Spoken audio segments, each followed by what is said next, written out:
तो इस वाले लेक्चर में हम लोग आप लोगों को जो भी आपका यूनिट टेस्ट हुआ है उसके सॉल्यूशंस डिस्कस कर लेते हैं। पहला जो क्वेश्चन आपसे पूछा गया था, हालांकि ये सबका सेम नहीं होगा, एक सफलिंग वगैरह लगा हुआ है इसमें। इस क्वेश्चन में आपको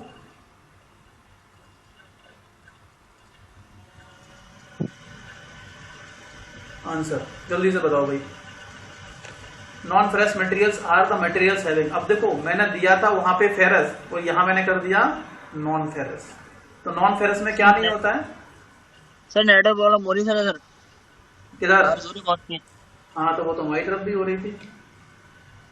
तो इसमें मटेरियल ऑटोमेटिक रिमूव हो जाएगा, कोई दिक्कत नहीं है, लेकिन अभी जब तक है तब तक कर लो जल्दी से इनको, ठीक है।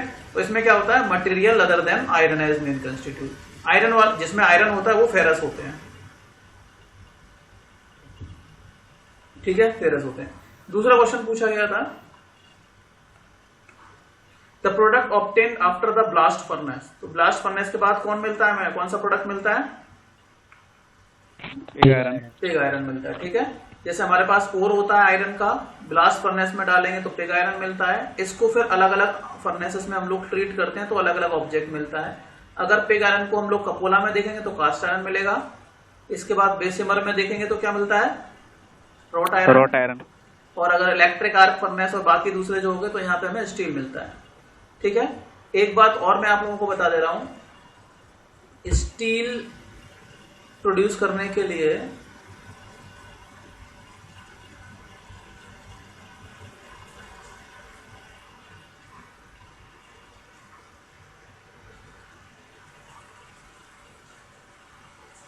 चलो इसको छोड़ो, बाकी और चीजें क्योंकि टाइम रह गया डिस्कस कर लेते हैं पहले जल्दी से।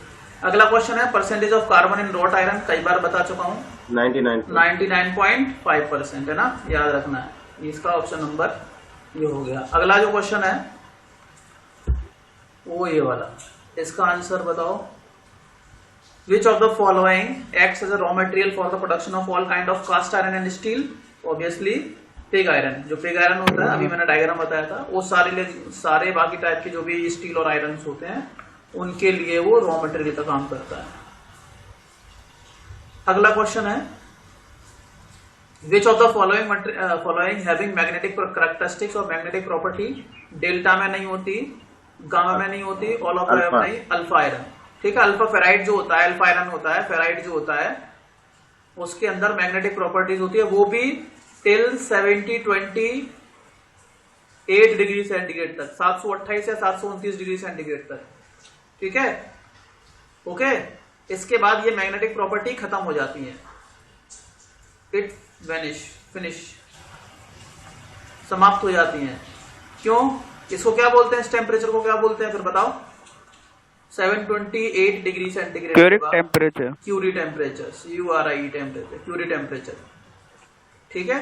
जिसमें आपका क्यूरी टेम्परेचर में फेरोमैग्नेटिक मटेरियल जो होता है वो किसकी तरह बिहेव करने लगता है, बताओ? डायामैग्नेटिक की तरह, कुछ रहता है उसके अंदर, तो ये क्यूरी टेम्परेचर आपका होता है। अगला question, which one of the following micro constituent of steel having needle like structure? ये मैंने लेक्चर के टाइम पे भी आप लोगों से पूछा था, बताया भी था माइक्रो कॉन्स्टिट्यूएंट के बारे में, उनकी अलग अलग प्रॉपर्टीज के बारे में। तो ऑस्टेनाइट का नहीं होता, फेराइट का नहीं होता, मार्टेनसाइट। मार्टेनसाइट का जो स्ट्रक्चर है, हल्की छोटी छोटी नीडल्स होती हैं, जिस वजह से उसकी स्ट्रेंथ बहुत ज्यादा होती है, ठीक।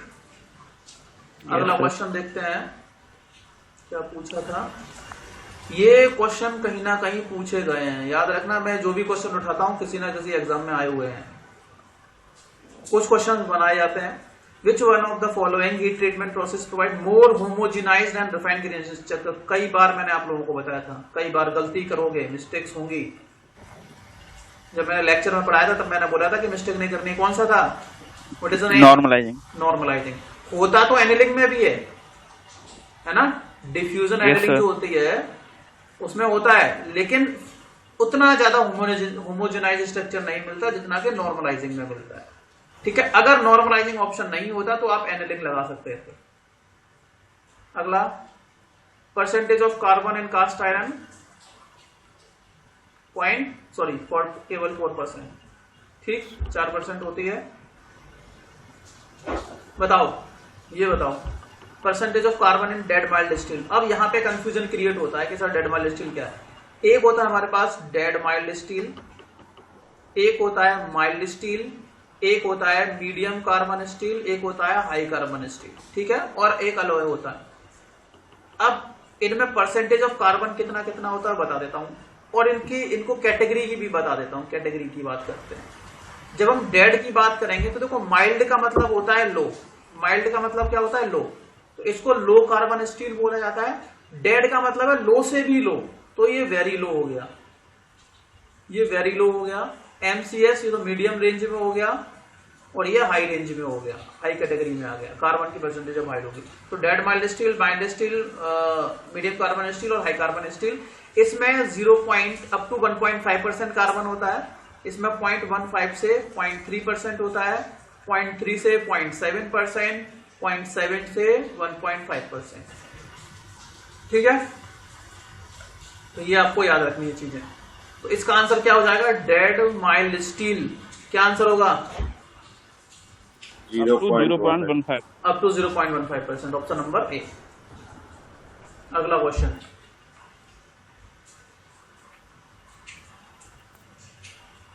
हाँ, identify which of the following composition is not possible.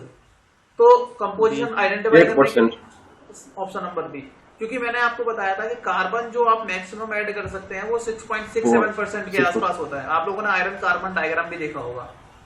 Iron carbon diagram जब आपका ड्रॉ होता है तो हम लोग एक तरफ कार्बन की परसेंटेज और एक तरफ आयरन की परसेंटेज इस हिसाब से देखते हैं ना। तो कार्बन की परसेंटेज यहाँ पे 6.67 होती है राइट हैंड साइड। इसके आगे नहीं शो करते, क्यों? अगर आप माइक ऑफ करो,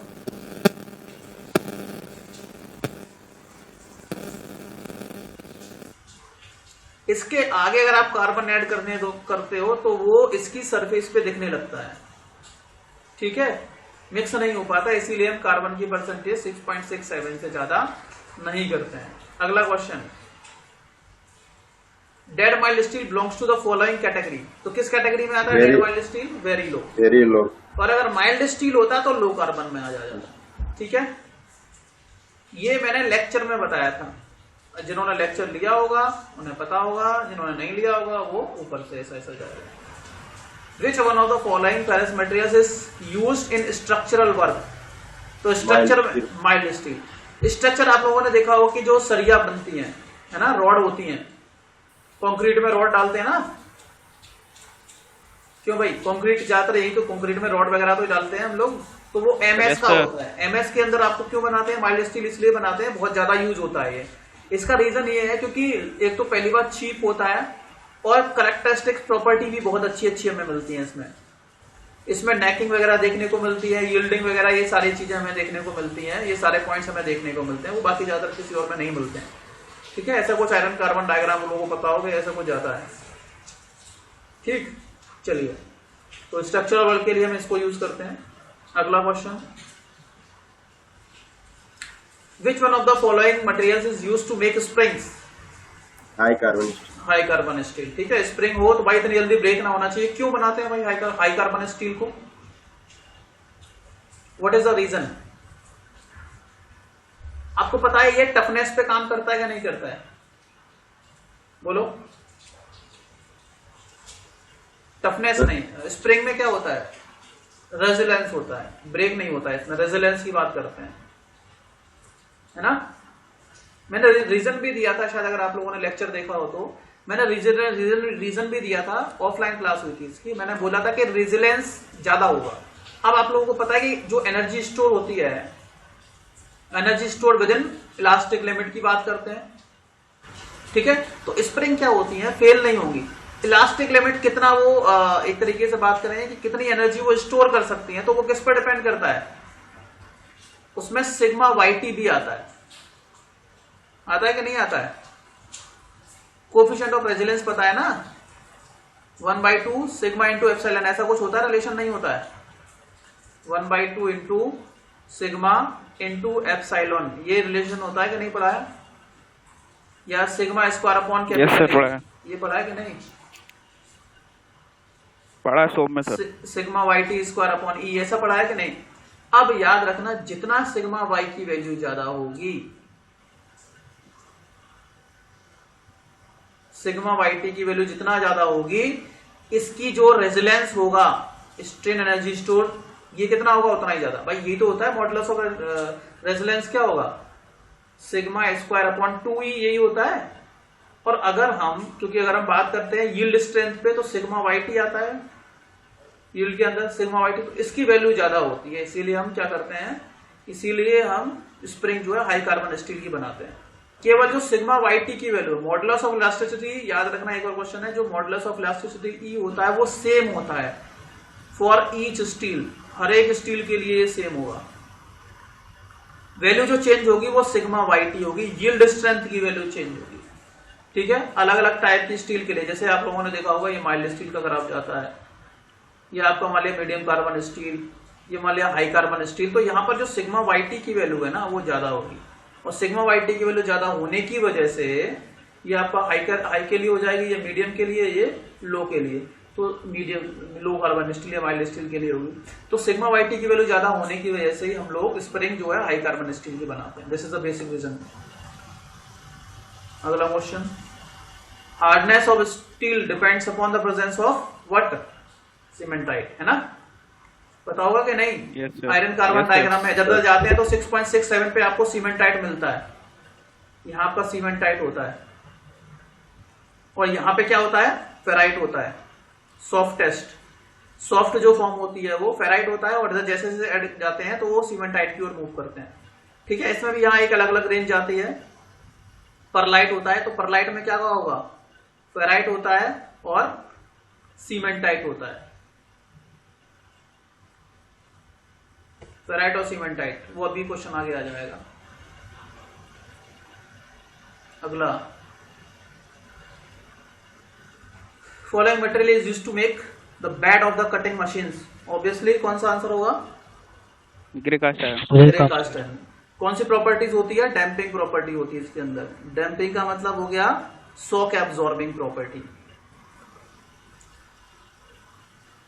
है ना। आप मुझे ये बताओ, शॉक एब्जॉर्प्शन के लिए आप लोगों ने पढ़ा होगा vibration, isolation and transmissibility. Vibration, isolation and transmissibility कहां पढ़ा है, टॉम में। हाँ, तो वाइब्रेशन को आइसोलेट करने के लिए, उनकी वैल्यू को कम करने के लिए हम लोग या तो कुछ एलिमेंट्स यूज करते हैं या मटेरियल यूज करते हैं, है ना। जब हम मटेरियल की बात करते हैं तो कास्ट आयरन के पास ये प्रॉपर्टी होती है, इसीलिए आपको पता होगा कि जो लेथ मशीन है, शेपर वगैरह होती है, उनका जो बेड होता है, जो जिसपे हम लोग माउंट करते हैं, वो किसका बना होता है, लेग्स जो होती हैं वो कास्ट आयरन की बनी होती हैं। अब अगर हम ये वाइब्रेशंस, अगर इनके एम्पलीट्यूड को रिड्यूस करना चाहते हैं या इनका इफेक्ट को कम करना चाहते हैं, तो उसके लिए एलिमेंट भी यूज करते हैं, जैसे आपके डैम्पर हो गए और स्प्रिंग्स हो गई, है ना। इनको ट्रांसमिसिबिलिटी के लिए हम लोग यूज करते हैं, डैम्पर और स्प्रिंग्स, ये आपके एलिमेंट्स हो जाते हैं। अगला क्वेश्चन देखो,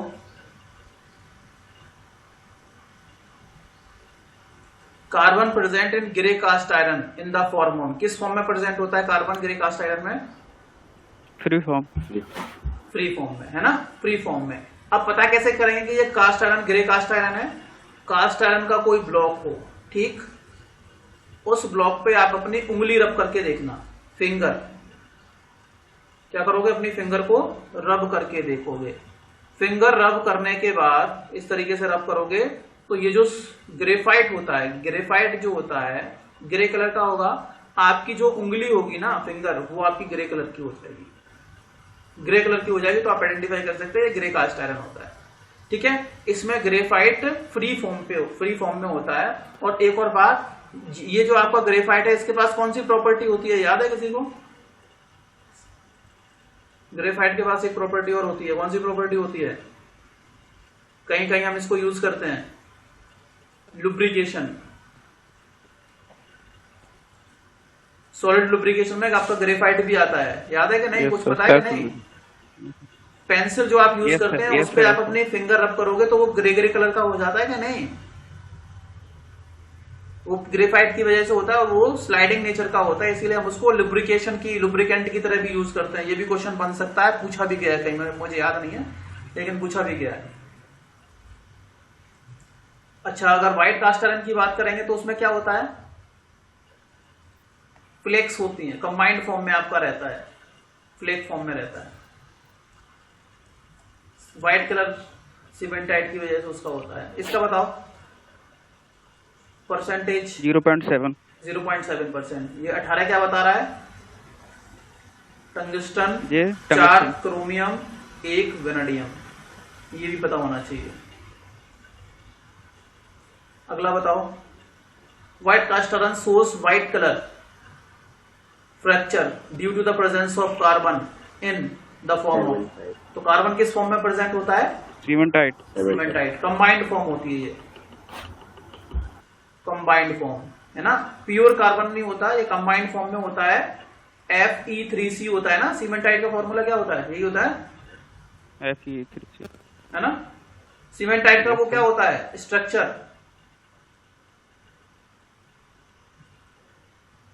स्ट्रक्चर कैसा होता है सीमेंटाइट का, इसरो में पूछा गया है।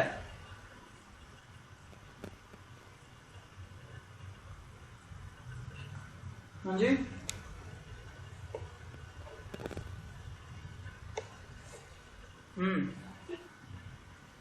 टेट्रागोनल, टेट्रागोनल स्ट्रक्चर होता है इसका, याद रखना है, एक क्वेश्चन पूछा गया इसलिए मैंने बता दिया। और ये बताओ अल्फा फेराइट का कितना होता है, फेराइट का स्ट्रक्चर कैसा होता है, फेराइट, ऑस्टेनाइट और डेल्टा।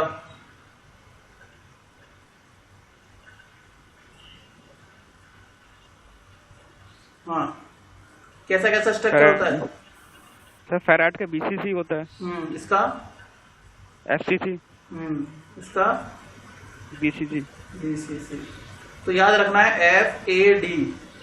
तो जो बीच वाला होगा, बीच वाला कह रहा हूं, ये A जो होता है ये FCC का होता है, ठीक है। तो आपको पता है सबसे पहले नीचे फेराइट होता है, उसके बाद ऑस्टेनाइट होता है, उसके बाद फेराइट आता है, डेल्टा फेराइट है ना।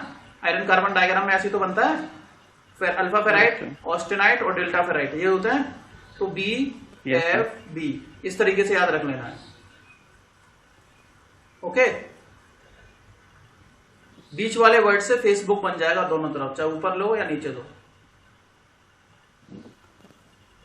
बीच वाला वर्ड B रहना चाहिए। Which element can replace tungsten in HSS? Molybdenum. Molybdenum है ना। ये हालांकि लाइट भी होता है, लाइट भी होता है और स्ट्रेंथ भी बहुत ज्यादा होती है। अगला,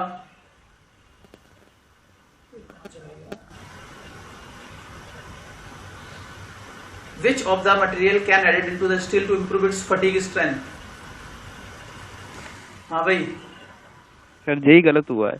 मैंने आपको बताया था फटीग का मतलब क्या होता है, वाइब्रेट करना, तो सर इसका निकल हो जाएगा मेरे ख्याल से। हाँ, मैंने याद करने का तरीका बताया था, मैंने कहा यस सर। हाँ, निकिल है, निकल होगा। हाँ, जिसको क्या लगते हैं, शॉक लगते हैं। शॉक मतलब एक तरीके से फटीग। Yes sir. मैंने इस तरीके से याद करवाया था वो लेक्चर जो था। अगला question, most commonly use shape memory alloy is made up from, किससे बना होता है शेप मेमोरी अलॉय, मैंने पढ़ाए थे, ये भी मिस्टेक। Yes sir. किसमें बनता है, निटिनॉल बताया था कि नहीं, yes sir. Nitinol, nickel nickel and titanium, yes. Nitinol होता है, निटिनॉल, क्योंकि ये निकिल टाइटेनियम, और ये एक लेबोरेटरी में बना था, उसका नाम एनओएल कोई लेबोरेटरी थी उसमें बना था, इसलिए इसका नाम निटिनॉल बना था। और ऐसी कौन सी जगह नहीं है जहां हम इसको यूज नहीं करते हैं, बहुत ज्यादा जगह इसको यूज करते हैं। अगला बताओ, application of shape memory alloy, stands बनाते हैं, बोन प्लेट की तरह यूज किया जाता है, कपलिंग में यूज किया जाता है, मैंने ब्रिक्स वगैरह में नहीं यूज बोन बनाते हैं कब में, है ना। ये सब मैंने बताए थे, आप लोगों को याद होता, मैंने पीडीएफ वगैरह दिखाई थी, उसमें सब चीजें थी। अगला, which of the following is an ore of lead, तो लेड बहुत जल्दी गल जाता है, क्यों भाई, गैलेन। लेड बहुत जल्दी गल जाता है, और यहां पे नाम क्या है, गलेना। हालांकि गेलेना बोलते हैं उसको, गेलेना बोलते हैं, लेकिन गल बहुत जल्दी आता है, बोलता है कि नहीं गलेगा, उल्टा है। तो ये भी एक याद रखने का तरीका मैंने बताया था, जो गले नहीं, जबकि उल्टा नाम है, बहुत जल्दी गल जाता है ना, बहुत कम इसका मेल्टिंग टेम्परेचर होता है। तो गलेना गैलिनिया, गैलेना जो होता है वो लेड का होता है। अच्छा बाकी और बताओ, बाकी और बताओ, और किस किस के होते हैं? कैलामाइन वजह से कॉपर का, लेड का हो गया, कैलामाइन जिंक का हो गया, ये कॉपर का, लैक्टोकैलामाइन, टिन स्टोन किसका होता है? टिन का होता है, बॉक्साइट टिन का, ये बॉक्साइट एल्यूमिनियम। ठीक है, चलो लाइट भी चलेगी। अगला देखते हैं। बेल मेटल कंटेन्स, बेल घंटियां जो बनती हैं,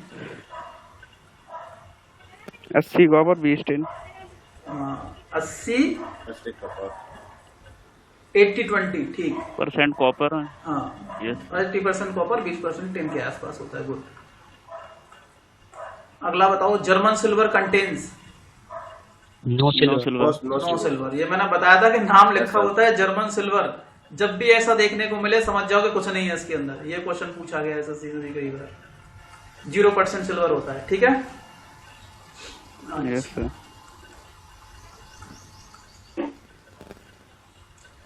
अगला फुली परलाइट कंटेंस, यहाँ पे मैंने घुमाया देखो, ये पूरा घूमा था सर। फुली परलाइट जो होता है वो आपका, पहले ये बताओ मिलता कहाँ पर है? सर फुली परलाइट 0.8% कार्बन पे मिलता है। यूटेक्टोइड रिएक्शन होती है ना, यूटेक्टोइड रिएक्शन। Yes sir. ये यूटेक्टोइड रिएक्शन होती है, और जहां पर आपका 0.8% होता है शायद, है ना, 0.8% कार्बन होता Yes, है। टेम्परेचर होता है 1125 होता है सर, ऐसे 1129 के आसपास, जो भी है इसी के आसपास शायद रहता है। ठीक है। अब जिसमें आपका एक लिक्विड जो होता है वो दो मेटल में शायद कन्वर्ट हो जाता है ना, लिक्विड नहीं, लिक्विड मेटल में कहाँ कन्वर्ट होता है? एक मेटल जो होता है वो 2 मेटल में शायद कन्वर्ट हो जाता है। ठीक है, चलो अब देख लेते हैं। 10% फेराइट 90, ये तो 100 होगा, कोई दिक्कत नहीं, ये तो गलत हो गया। फेराइट 12.5 और 87.2, मैंने उल्टा लिखा था वहां पे, यस सर, है ना। एक में मैंने, हालांकि आप लोगों को समझ जाना चाहिए कि ये दोनों का जो सम है वो तो 100 हो ही नहीं रहा है। ये मुझे 97 की जगह 87.5 करना चाहिए था, तब और टफ हो जाता। तो फेराइट Yes, इसमें sir. कम होता है, सीमेंटाइट ज्यादा होता है। क्यों? अब आप देखो, भूल जाओ तो कैसे याद करना है। आपको पता है भाई, जो रिएक्शन हमारे पास होती है आयरन कार्बन डायग्राम में, वो 0.8% यहाँ आता है, यहाँ 6.67% कार्बन होता है, या तो यहाँ पे सीमेंटाइट ज्यादा होगा। अब जब यहाँ पर मैंने बोला यहाँ पे फेराइट होता है और इधर क्या होता है? सीमेंटाइट। ये 0.8% का मतलब है फेराइट आपका कम होगा, सीमेंटाइट आपका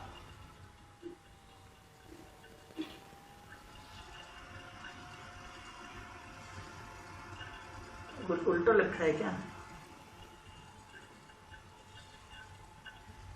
97 गलत हो गया, इसका ऑप्शन नंबर सी होगा, ऑप्शन नंबर ये 87.5। सर ये 87 था, इसमें मार्क्स मिलने चाहिए सर। 87.5% होगा, 12.5 सीमेंटाइट होगा, 87.5% फेराइट होगा। इसको करेक्ट कर लेना भाई। Yes sir. ये मुझे लग रहा है कुछ ना कुछ गड़बड़ हो गई, डिजिट चेंज करने में दिक्कत होगी। चलो ठीक है, फिर ये 87.5% फेराइट हो जाएगा, 12.5% सीमेंटाइट हो जाएगा। अगला देखो, ब्रास कंटेन कितने % कॉपर होता है ब्रास में? 60 to 90। 60 to 90%। गुड। अगला,